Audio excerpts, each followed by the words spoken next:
fuerza militar y los edecanes de servicio, así como personal de su seguridad, que como se ha calificado, se espera sea de aliento y esperanza para el pueblo peruano.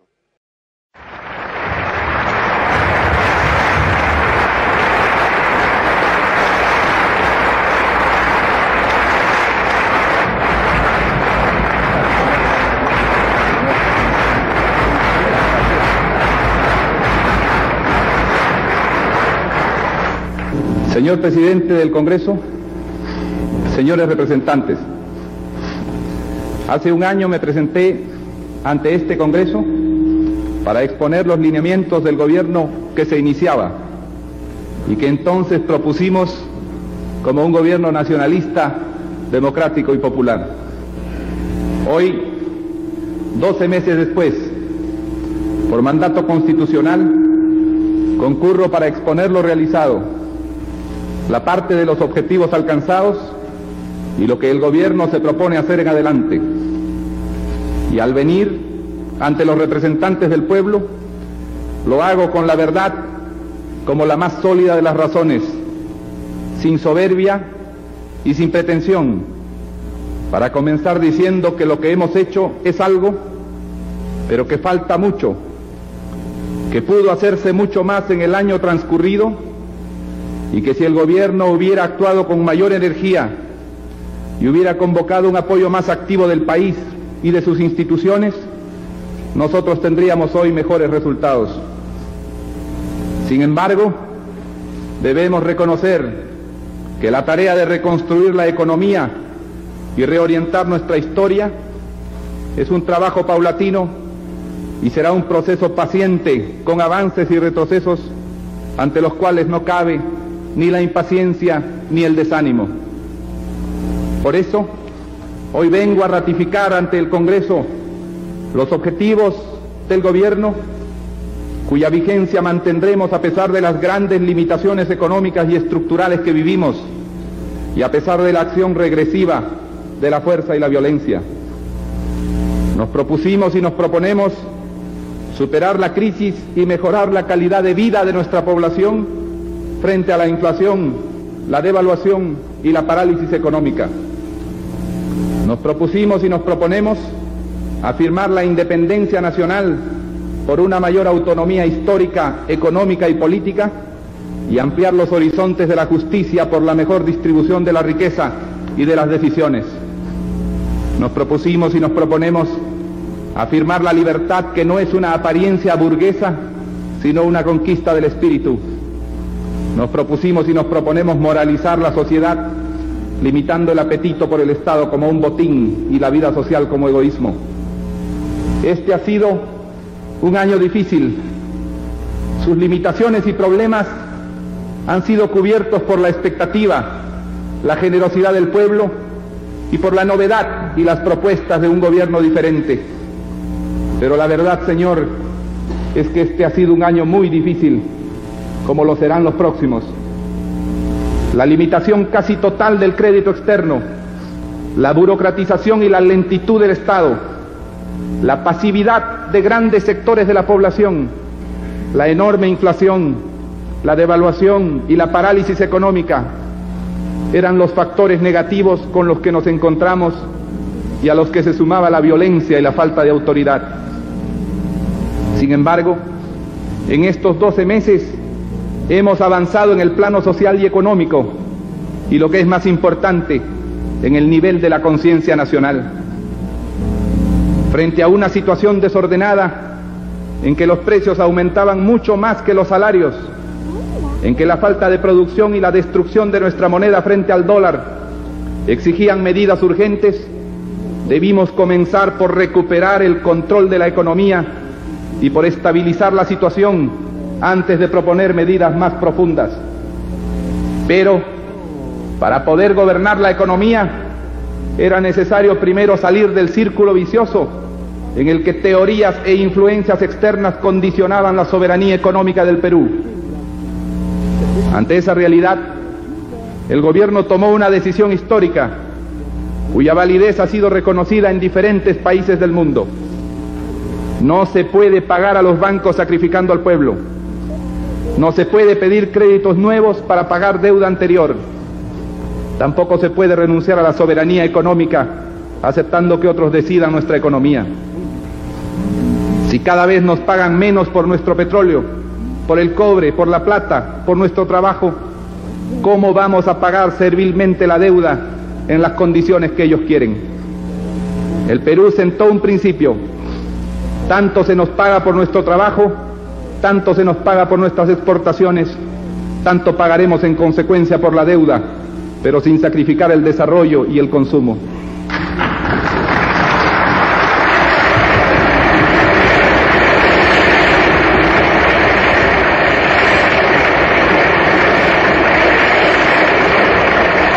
Así, el Perú, que debió pagar por su deuda pública de mediano y largo plazo 2.200 millones de dólares en el periodo de agosto del 85 a julio del 86, ha limitado ese pago a 320 millones de dólares que se distribuyen de la siguiente manera: 28 millones a los bancos comerciales, 34 millones a los gobiernos, 69 millones al Fondo Monetario Internacional, 166 millones al Banco Mundial y al Banco Interamericano de Desarrollo, y 19 millones más por crédito de alimentos. Esta decisión nos ha permitido incrementar en 370 millones de dólares nuestras reservas de divisas, consolidando de esta manera la estabilidad de la moneda, que por eso no ha sufrido grandes devaluaciones, como ocurrió este año en otros países. Y aquí debo señalar, frente a los rumores y maniobras especulativas naturales en estos días, que el gobierno mantendrá la paridad cambiaria oficial por el curso de todo este año, tal como lo ofreció en enero. No habrá pues devaluación. Por el contrario, y en reconocimiento a 63,000 pequeños ahorristas con cuentas menores a $1,000, el gobierno ha decidido descongelar sus depósitos, entregándoles sus pequeños ahorros en moneda extranjera como una prueba de confianza y un agradecimiento.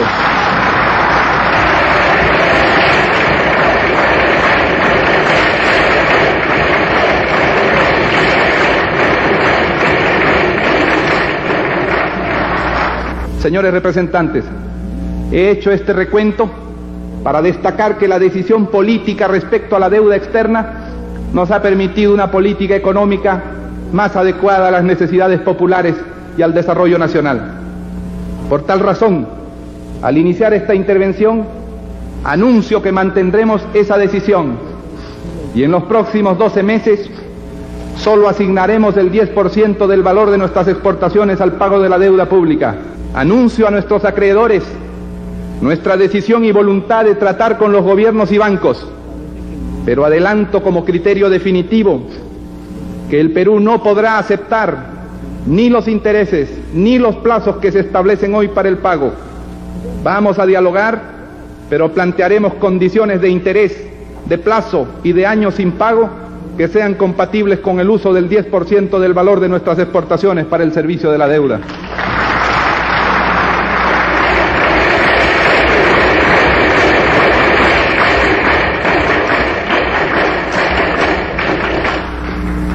Pero en el tema de la deuda debemos añadir dos decisiones fundamentales. En primer lugar, el gobierno ha tomado la decisión de limitar el pago de la deuda externa privada que personas y empresas particulares han contraído con bancos y proveedores extranjeros, y cuyo pago ha significado que cientos de millones de dólares salieran del país, a veces sin justificación, en los últimos 12 meses. Esa situación no puede continuar, porque, como ya he dicho, las divisas son para nuestra patria un recurso estratégico que el Estado debe cautelar. El Estado acuerda limitar el pago de la deuda externa privada, pero debo añadir que en esta nueva situación corresponderá al gobierno garantizar los recursos necesarios para la inversión o la continuidad de las inversiones convenientes al desarrollo nacional. En segundo lugar, el gobierno ha tomado la decisión de limitar por 2 años las remesas o envíos de dólares al exterior que realicen las empresas extranjeras por concepto de utilidades, depreciación y deuda privada.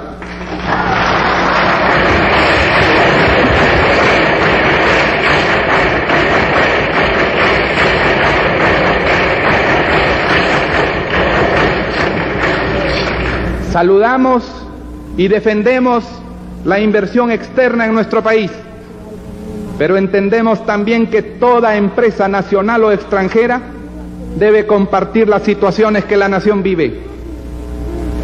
Porque en los últimos 12 meses, mientras el gobierno limitó el pago de su deuda pública a 300 millones de dólares, de otro lado, por concepto de deuda privada de empresas nacionales y por remesas de empresas extranjeras, salieron del país no menos de 1.000 millones de dólares.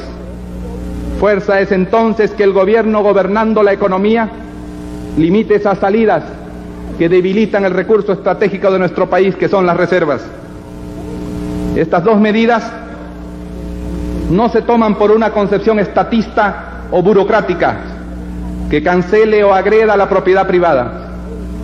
Estas dos medidas se toman para cautelar los intereses de la nación en una situación difícil y no significan ni expropiación ni confiscación, sino solamente una limitación para que los recursos generados dentro del país se retengan en él y se apliquen por sus mismos propietarios a la inversión productiva que la nación requiere en estas difíciles circunstancias.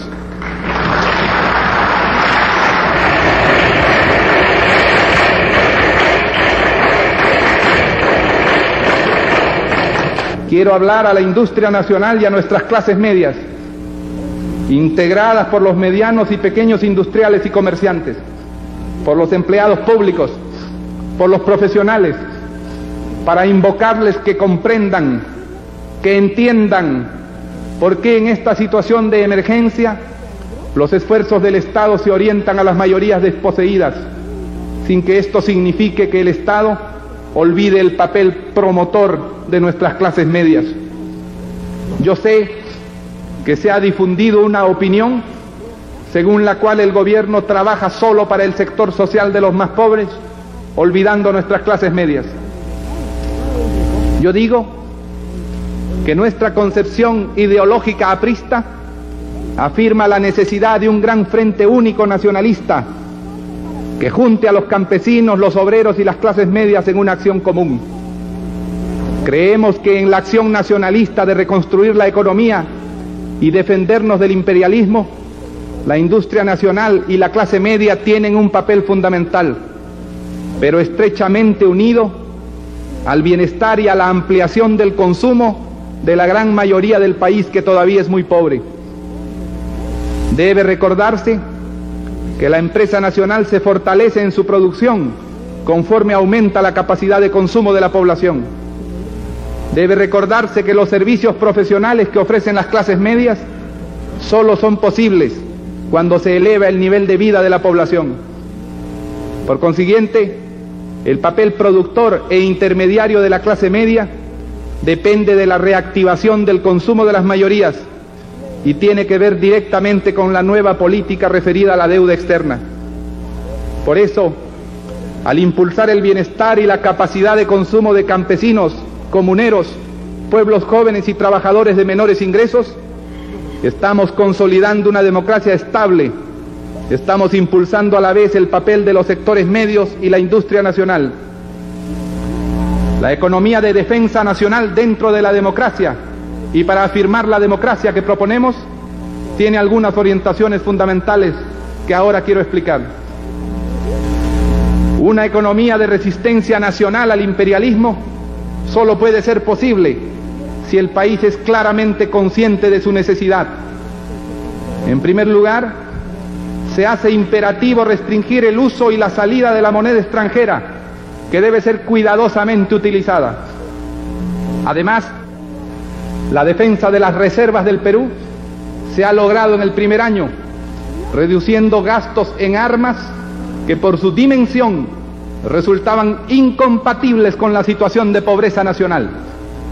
Hemos concluido con Francia un acuerdo que anuncié hace 12 meses, por el cual una compra de 26 aviones Mirage de alta sofisticación ha sido reducida a 12 unidades, ahorrando el Perú de esta manera 530 millones de dólares, es decir, 7 billones y medio de soles que hubiera tenido que pagar en los próximos años.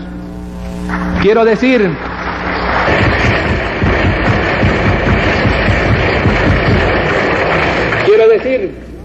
ante todo el país que esto solo ha sido posible por la ayuda, la comprensión y la decisión de nuestra Fuerza Aérea, la cual, comprendiendo las razones de la acción del gobierno, ha prestado su concurso generoso a este tema, dando así su contribución al desarrollo nacional.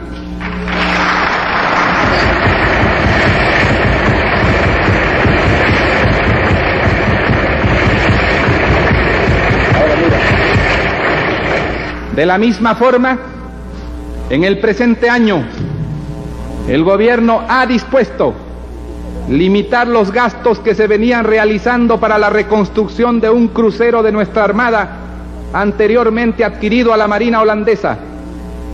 La reconstrucción de este navío significaría un compromiso financiero de más de 200 millones de dólares con sus respectivos intereses, es decir, más de 3 billones de soles, razón por la cual hemos venido en decidir y decidimos limitar ese gasto, decidiendo también que la categoría de buque insignia pase a ser ostentada por otro crucero de nuestra Armada peruana, que en adelante se denominará como corresponde Almirante Grau.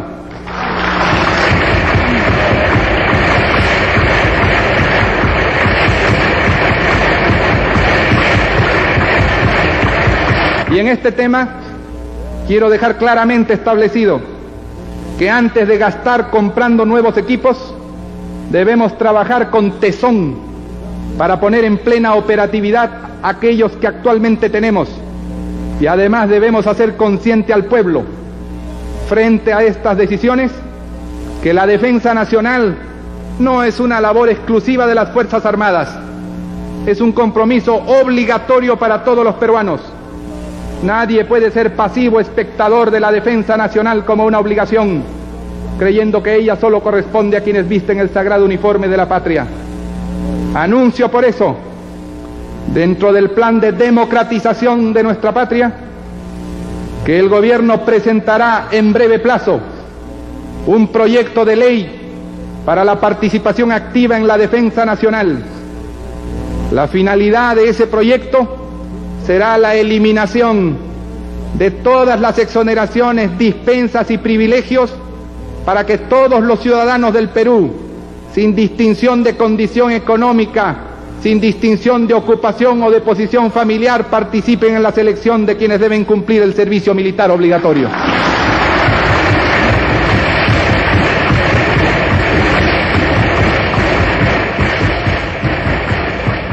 Pero nuestra economía, construida durante largos años sin ninguna regulación, ha terminado articulando grandes grupos económicos cuyo poder de concentración resulta peligroso si no tiene un destino social o un propósito nacional. Como ya expliqué hace un momento, el producto de la reactivación es el crecimiento de la masa de ganancia, que puede tener efectos nocivos si no se orienta productivamente. Nosotros no podemos declarar culpables a los propietarios de los grandes grupos económicos por esta situación, porque la lógica natural del capitalismo es la ganancia y la expansión. Lo que ha faltado en nuestra economía es la acción de un Estado que oriente esa expansión a cumplir finalidades nacionales y sociales. Por eso, no creemos que la solución sea la estatización forzada y burocrática de los grupos económicos, sino su regulación nacional, su regulación democrática en objetivos, costos y precios. Si esta regulación no se da, la economía nacional puede quedar sometida a grupos de acción monopólica y de concentración financiera especulativa. El Estado nacionalista no puede permitir, no permitirá los monopolios. Ellos están expresamente prohibidos por la Constitución. El Estado nacionalista debe corregir esa situación cuando exista. Este es el caso de la firma Nestlé, propietaria de las dos únicas industrias elaboradoras de leche evaporada en el Perú, Perulac en el norte y Gloria en Arequipa. Y esta es una situación irregular, prohibida por la Constitución. Por ello, y por la situación de monopolio existente, el gobierno ha decidido la intervención de la empresa Gloria de Arequipa. La intervención no significa una estatización de la industria o su conversión en una empresa pública y burocrática.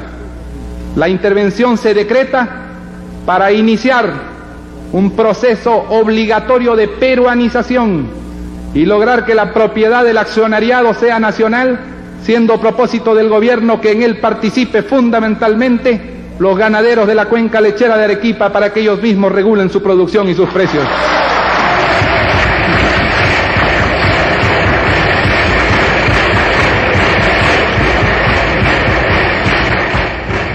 Hemos señalado que una economía de resistencia nacional exige el máximo ahorro de las divisas y además la orientación de la masa de ganancias hacia la inversión productiva.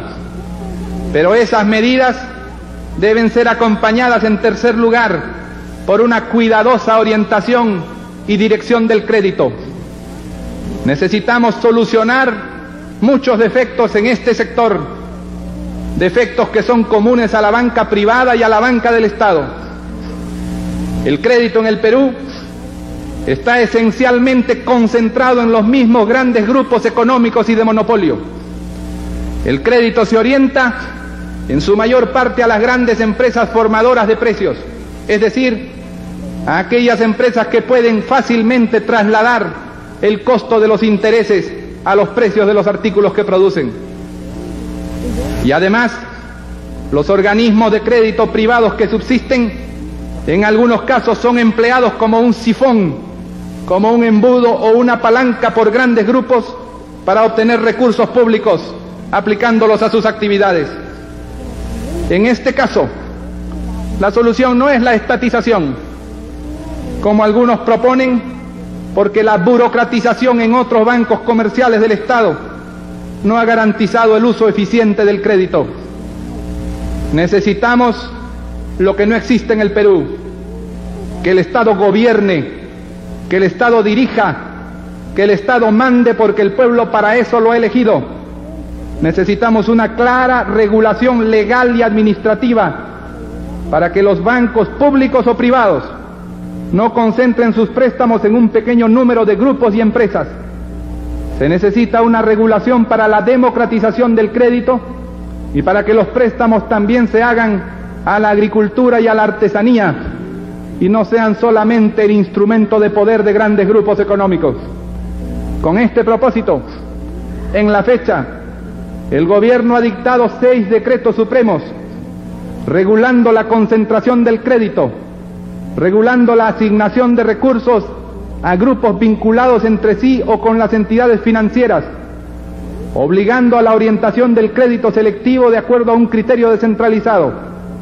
Los decretos mencionados significan la participación real del Estado en el uso del ahorro nacional y otorgan a la Superintendencia de Banca y al Banco Central de Reserva las atribuciones necesarias para regular y orientar el crédito, evitando abusos, monopolios y concentraciones y aprovechando a la vez la iniciativa de todas las instituciones vinculadas a él. Sin embargo, el ahorro de las divisas, la orientación y dirección de los grupos económicos y la industria hacia objetivos sociales y el replanteamiento de la actividad financiera dirigida por el Estado no tendrían éxito, quedarían en teoría si el Estado peruano continuara como hasta hoy, lento, burocrático, centralista, limeñizado. Una economía de resistencia nacional y crecimiento exige una transformación audaz y revolucionaria del Estado mismo. Uno de los mayores obstáculos del gobierno y de la historia es el propio aparato administrativo de la nación. Las órdenes y las disposiciones bajan con una lentitud desesperante. La mística del cambio no se da en quienes ven en la administración solo una forma de subsistencia sin sentido social. La pasividad centralista hace que los mejores propósitos se vean detenidos y las decisiones se tomen sin tener en cuenta la opinión de los directamente interesados. La solución no está en la coacción, no está en amenazar a la burocracia. La solución solo se logrará delegando las responsabilidades hasta ahora concentradas en la capital. Por eso, anuncio al país la decisión del gobierno de iniciar de inmediato el proceso de la regionalización para que las demarcaciones territoriales o regiones integradas por uno o más departamentos se administren, se gobiernen y tomen el timón de su destino. Y para comenzar este proceso histórico, entregaré al Parlamento los proyectos de ley de creación de la región del Altiplano en Puno, departamento que por sus características tiene una sola realidad. Entregaré el proyecto de creación de la región conformada por los departamentos de Tumbes y Piura, a los que se ha denominado región Grau, y entregaré el proyecto de creación de la región amazónica. Estas tres primeras regiones serán la vanguardia de un proceso que pondrá por primera vez en manos de los pueblos la administración y la gestión total de sus destinos. Permítanme, señores representantes, antes de terminar esta exposición, decir algo más. Para estos grandes propósitos debo pedir la ayuda del pueblo, pero no voy a pedirle que salga a las calles, no voy a pedir muchedumbres de apoyo al gobierno. A cada uno en lo suyo le pido gobernar su destino y así ayudarme a gobernar el Perú. Si sabe mucho, que enseñe. Si sabe poco, que aprenda. Si es empresario,